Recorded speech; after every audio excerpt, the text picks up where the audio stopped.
Hi and welcome back to my series Escaping My Comfort Zone to Grow. In lesson 1 I shared how setting small realistic goals helped me take that first step toward my dream. Even though I talked about this before, I realized that being reminded of it over and over again is what made it stick for me.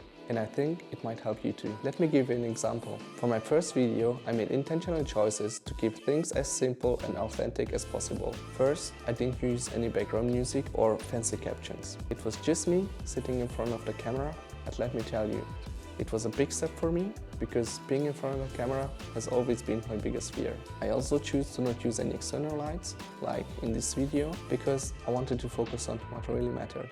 Just creating without any excuses. And on top of that, English isn't my first language, as you heard, so even speaking felt like an extra weight. I caught myself overthinking how it sounded and worrying about making mistakes. But I decided to push through because I knew it was about starting and not being perfect. Perfectionism is tricky.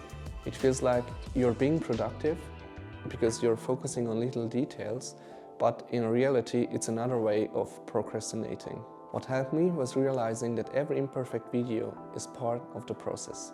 And let me tell you something about perfectionism.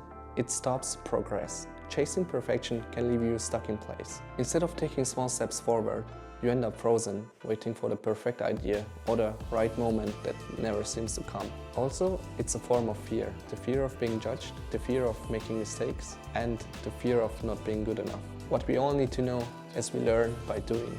The truth is, we can't improve something that doesn't exist. By creating, even if it's not perfect, we give ourselves a chance to learn and grow. Here are 3 practical tips to overcome perfectionism. 1. Focus on progress, not perfection. Shift your mindset to celebrate progress. Each imperfect video, project, or step is proof that you are growing. 2. Set a deadline. Give yourself a time limit to finish something and stick to it. And 3. Embrace mistakes as lessons. Because every mistake you make is a step closer to mastery. And without mistakes, there is no growth. So here's your reminder for today. Progress over perfection. What's one thing you have been putting off because you think it's not perfect? Let me know in the comments. Also, don't forget to like, subscribe, and join me on this journey of escaping the comfort zone. Let's grow together, one step at a time. See you in the next one. Bye.